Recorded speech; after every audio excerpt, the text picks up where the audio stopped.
In the basement of the National Archives, dust particles danced through narrow shafts of afternoon light. Dr. Phoebe Martinez sat alone at a mahogany table, surrounded by stacks of leather-bound ledgers and yellowed photographs. She had spent the last 3 weeks cataloging forgotten educational records from the early 20th century. Most of it was routine work, student rosters, teacher evaluations, budget reports, nothing that would make headlines or change history books. But today was different. Phoebe carefully lifted a photograph from its protective sleeve. The image showed 30 children arranged in neat rows outside a rural schoolhouse. The year printed on the back read 1906. The children wore their Sunday best. Dark suits for the boys, white pinafores for the girls. Their expressions were serious, almost somber, the way people posed before cameras back then. The schoolhouse behind them was a simple wooden structure with a bell tower. Everything about the photograph seemed ordinary at first glance.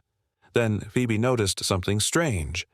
In the background, just beyond the last row of children, stood a figure. It was positioned near the edge of the frame, partially obscured by the corner of the building. The figure appeared blurred, as if it had moved during the long exposure time required for photographs in that era. But there was something unsettling about the blur. It was not the soft, ghostly trail of someone walking past. This was different. Wrong, somehow. Phoebe reached for her magnifying glass and leaned closer. The figure wore what looked like dark clothing, but the details were difficult to make out. What truly caught her attention was the face.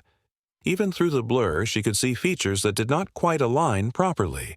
One eye seemed higher than the other. The mouth appeared to curve in an expression that was neither smile nor frown. It was a face that triggered something primal in the back of her mind. An instinct to look away. She set down the magnifying glass and rubbed her eyes. Perhaps she had been staring at old documents for too long. But when she looked again, the figure was still there, still wrong. Phoebe made a note in her research log and decided to dig deeper into the photograph's origins. The accompanying documentation listed the school as Hartwell Elementary in rural Pennsylvania. The teacher's name was Eleanor Vance. According to the records, the school had operated from 1903 to 1908 before closing down. No explanation was given for the closure. Phoebe found this odd. Schools rarely shut down without documented reasons. Budget cuts, declining enrollment, structural damage. There should have been something. She spent the next several days searching through cross-referenced files. The more she looked, the stranger things became. Eleanor Vance's employment records were incomplete. Her hiring paperwork existed, but there was no resignation letter, no forwarding address, no mention of where she went after. Hartwell Elementary closed. It was as if she had simply vanished from all official documentation. Phoebe contacted a colleague named Vivian Park who specialized in forensic imaging. She sent high-resolution scans of the photograph and asked if modern technology could clarify the blurred figure. 3 days later, Vivian called back. Her voice sounded strained. The figure was real. Not a double exposure, not a film defect, not a developing error. Whatever had been standing there in 1906 had actually been present when the photograph was taken. But the analysis revealed something else. The blur was inconsistent with typical motion blur. It was almost as if the figure had been vibrating or oscillating while remaining in roughly the same position. Phoebe thanked Vivian and hung up. She sat in the quiet archives, listening to the building settle around her. The photograph lay on the table before her. Those children staring at the camera with their serious faces, and behind them, that impossible figure.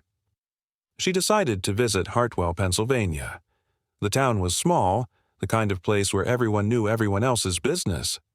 The old schoolhouse still stood, though it had been converted into a storage facility decades ago.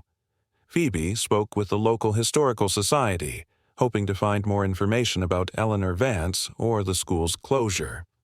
An elderly librarian named Andrea Winters helped her search through the town archives. They found newspaper clippings from 1908, mostly routine stories about harvest festivals and town meetings. But buried in the back pages of one edition, Phoebe discovered a brief notice. Several families had left Hartwell suddenly that year. No explanation was given. Just a simple statement that the Wilson family, the Chen family, and 3 others had departed for destinations unknown. Andrea leaned over Phoebe's shoulder as she read. The older woman's face grew pale. She remembered something her grandmother had mentioned years ago.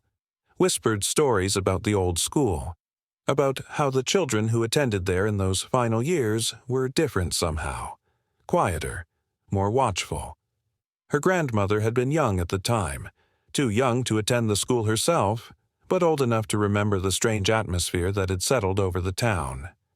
Phoebe pressed for more details, but Andrea could only share fragments.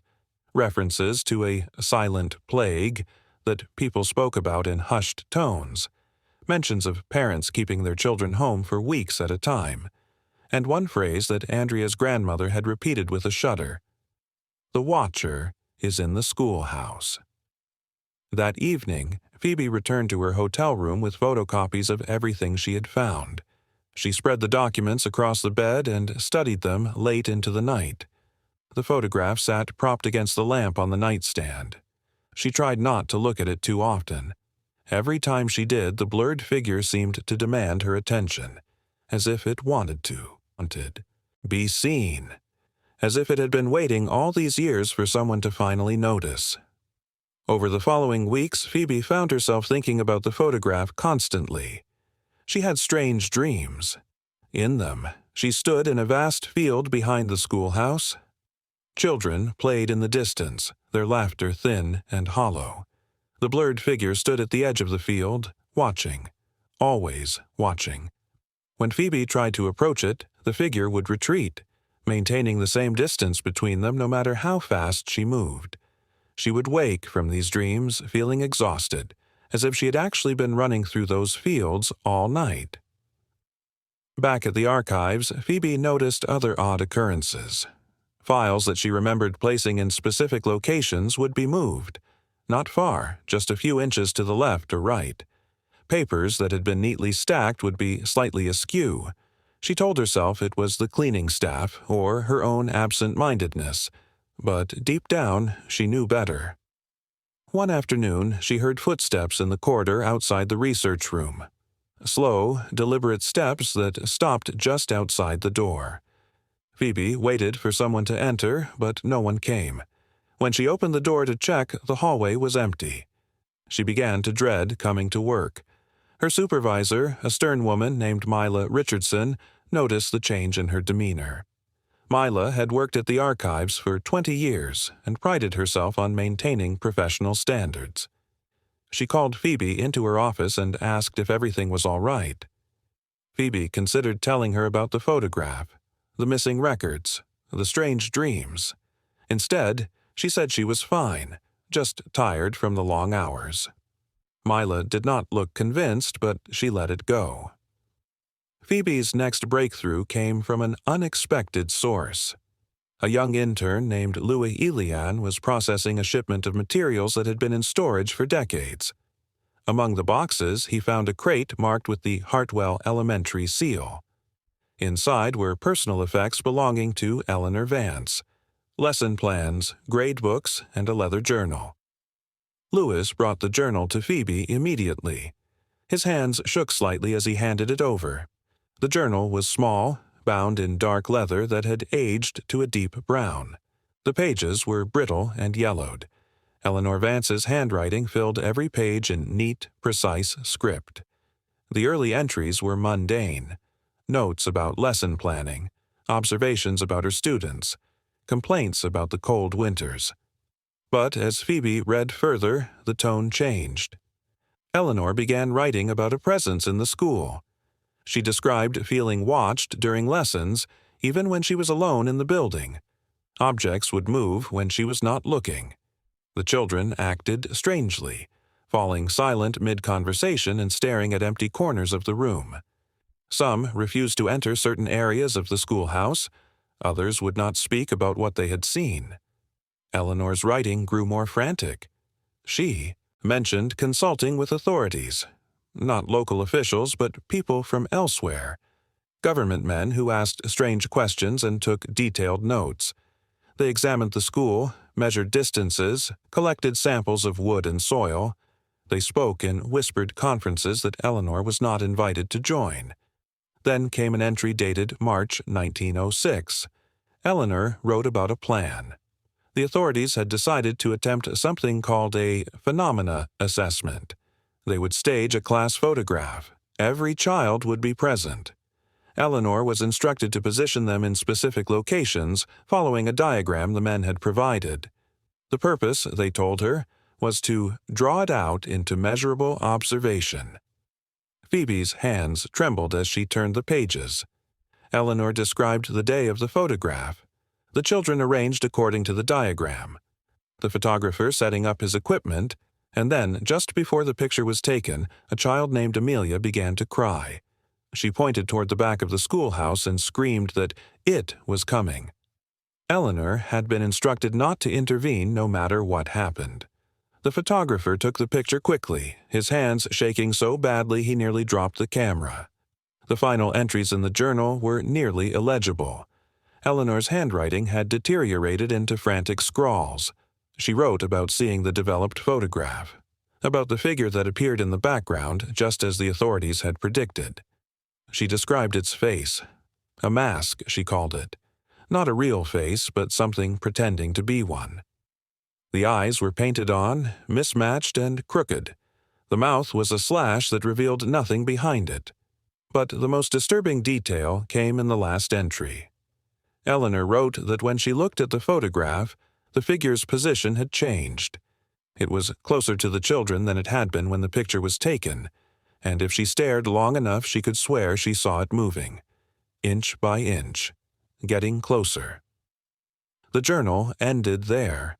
No final entry, no explanation of what happened next. Phoebe sat alone in the archives, the journal open before her. She looked at the 1906 photograph again, this time knowing what she was seeing. The blur was not a mistake. It was motion captured on film. Something moving toward those children even as the camera's shutter clicked open and closed. She pulled up the digital scans on her computer, zooming in on the figure. Now that she knew what to look for, she could see it more clearly. The mismatched eyes, the wrong proportions, the sense that this was something wearing humanity like an ill-fitting costume. And then she noticed something that made her blood run cold. The children in the front row, their faces were not simply serious. They were frozen in expressions of absolute terror. Their eyes were wide, mouths slightly open as if caught mid-scream, but the exposure time would have been too long to capture such a fleeting expression. Unless they had held those expressions for the entire duration of the photograph.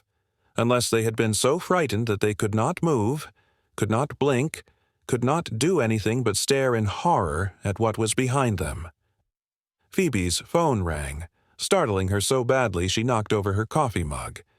It was Vivian, calling back. She had continued analyzing the photograph using newer software. The results, she said, were impossible. When she ran the image through a program designed to detect temporal anomalies, it flagged the entire photograph.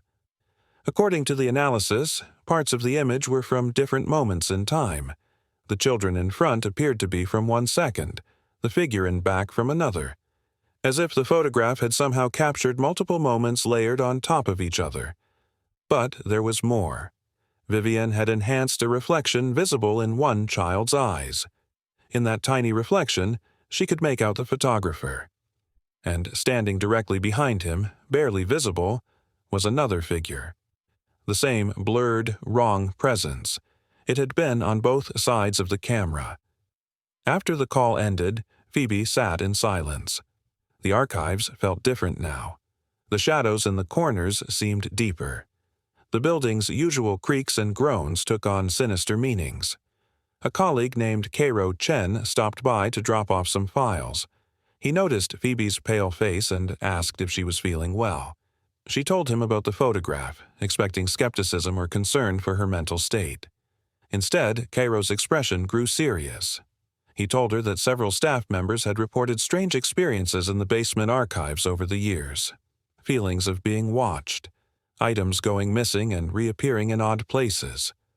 One archivist had quit suddenly, refusing to explain why. Cairo advised her to be careful.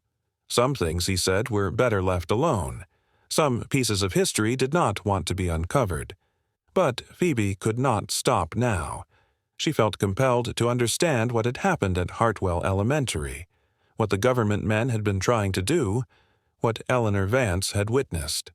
She spent days combing through classified government records that had been declassified and transferred to the archives. Most were heavily redacted, but she found references to a program that operated in the early 1900s. It had investigated unexplained phenomena, particularly in rural areas. The program's goal was to document and, if possible, contain entities that defied conventional understanding. Hartwell Elementary had been one of dozens of sites under observation. The class photograph was an attempt to capture evidence of an entity that locals had reported for years. Something that appeared in fields and forests. Something that watched from the edges of human spaces but never approached directly, until it did. The government men had used the children as bait. They had positioned them according to precise calculations designed to draw the entity close enough for the camera to capture. Eleanor Vance had known the plan but had been sworn to secrecy. The photograph had worked. They had gotten their evidence, but they could not contain what they had called forth. After the photograph was taken, the entity did not leave. It remained in and around the school. The children who had been present that day were never the same. Their parents pulled them from school. Families left town. Within 2 years, Hartwell Elementary closed forever. Eleanor Vance disappeared from all records because she had been moved into a witness protection program of sorts. The government relocated her, gave her a new identity, and sealed all documentation of her time at Hartwell.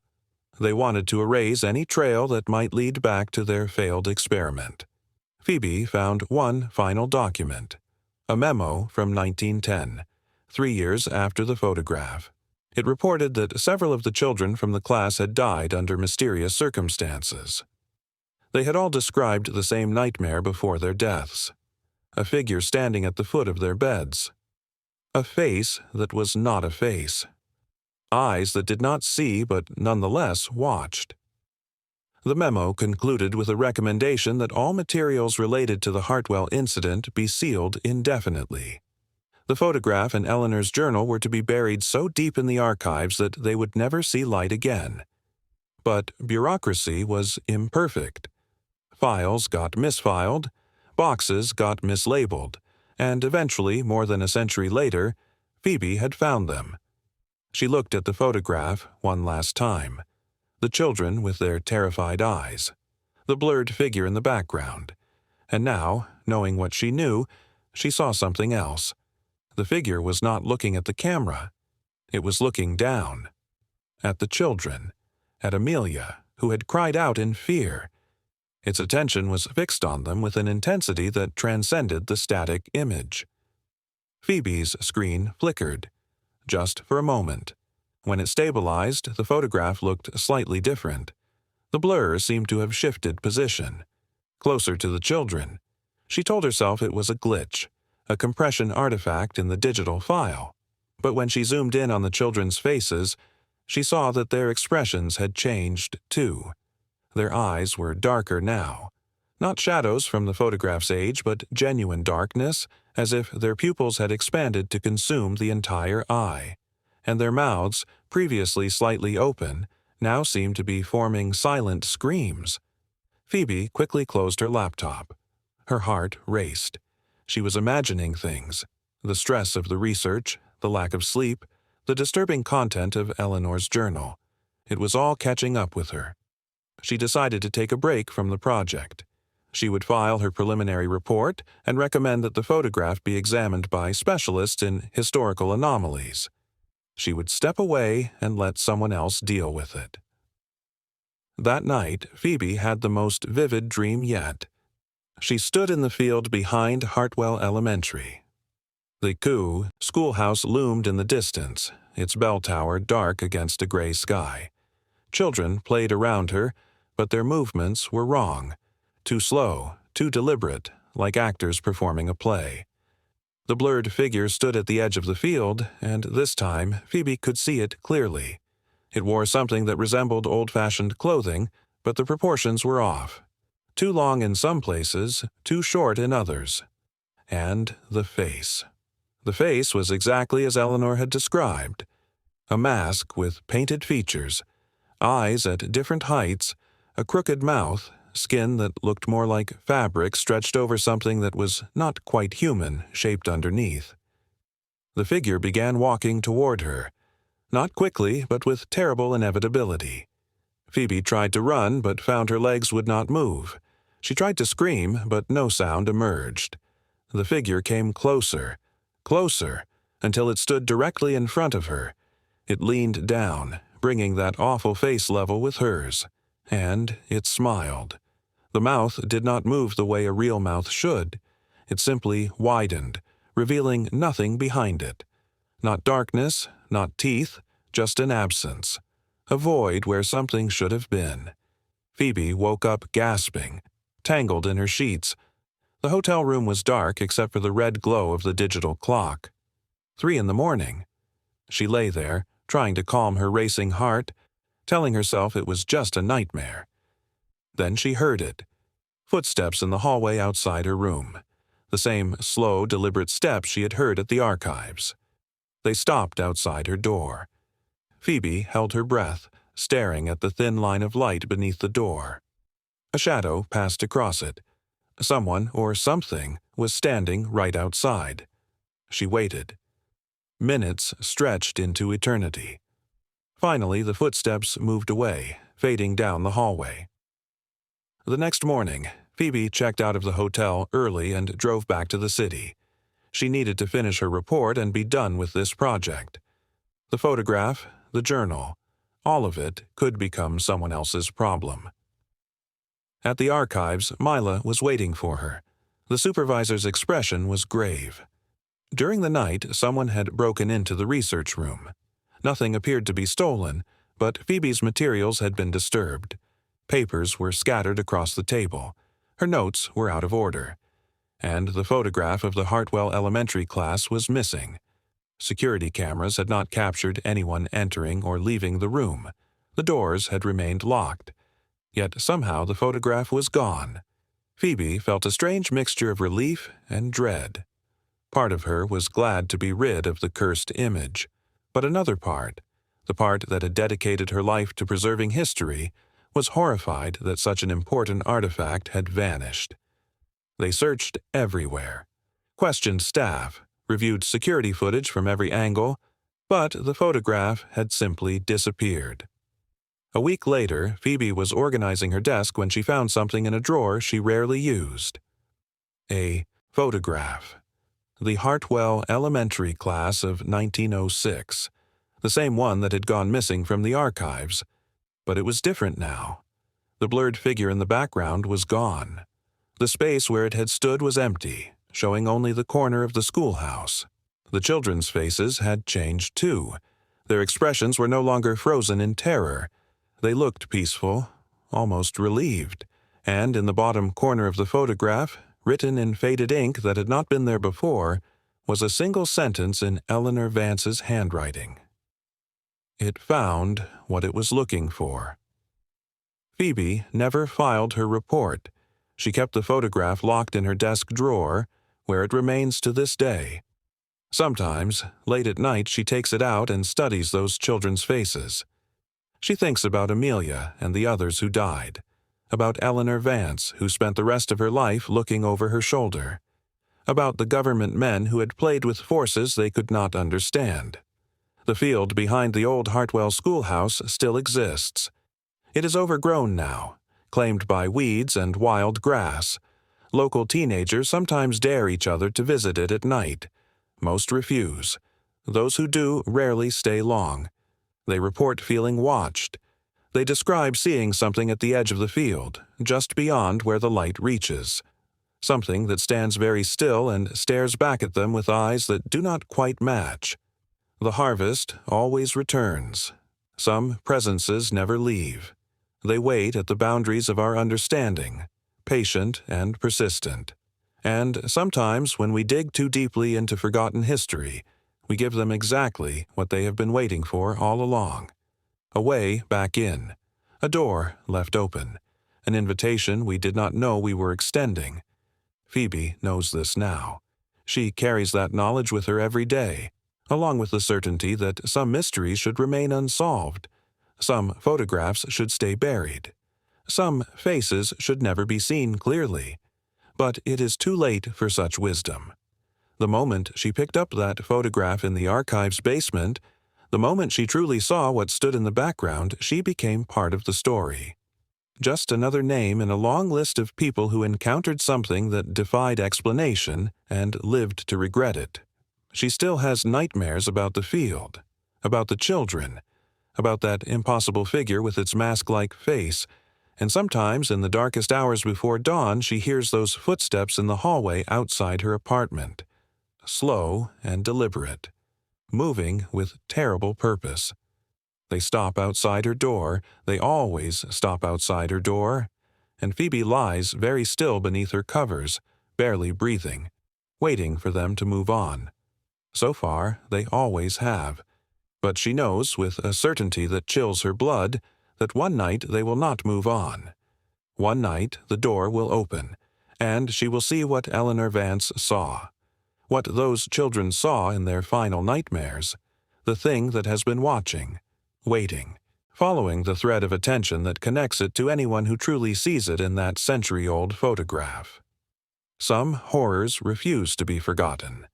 They echo through time, patient and eternal, and the more we try to understand them, the more clearly they see us in return.